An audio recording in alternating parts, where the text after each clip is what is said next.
सुप्रभात बच्चों। इससे पूर्व मैं आप लोगों को माखनलाल चतुर्वेदी का परिचय दे चुकी हूँ। आज मैं आप लोगों को उनकी लिखी हुई जो बड़ी प्रसिद्ध कविता है कैदी और कोकिला वो पढ़ाऊँगी।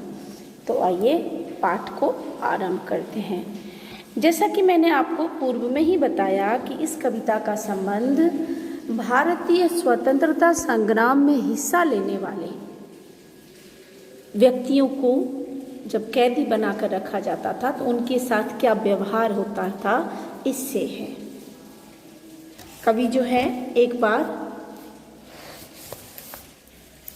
कारागार में जो है अकेला और उदास बैठा है और वो ब्रिटिश तंत्र के प्रति अपने आक्रोश को व्यक्त करते हुए कहता है कि कोयल का गीत जो है मधुर गीत सुनने का समय नहीं है, ये तो मुक्ति के गीत सुनाने का समय है। वो कविता में कोयल के माध्यम से ये बात दर्शाना चाहता है कि ये जो वेदना है इसका अंत गीत सुनने से, रास रंगीनियों में डूबने से नहीं होगा, इसका अंत होगा क्रांति से, इसका अंत होगा संपूर्ण भारतवासियों, पूरे देश में जो लोग हैं उनके प्रयास से।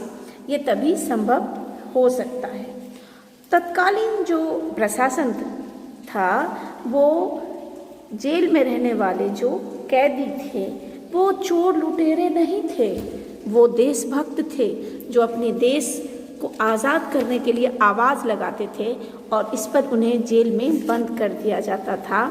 वहाँ खाना पानी भी नहीं दिया जाता था और सबके साथ अमानवीय व्यवहार, अमानुषिक व्यवहार, जो कि आज तो आप लोग पढ़ते होंगे, अखबार वगैरह में भी देता है कि जेल में भी कैदियों के लिए कुछ कानून है, उनके कुछ अधिकार हैं कि उनके साथ कैसा व्यवहार होगा।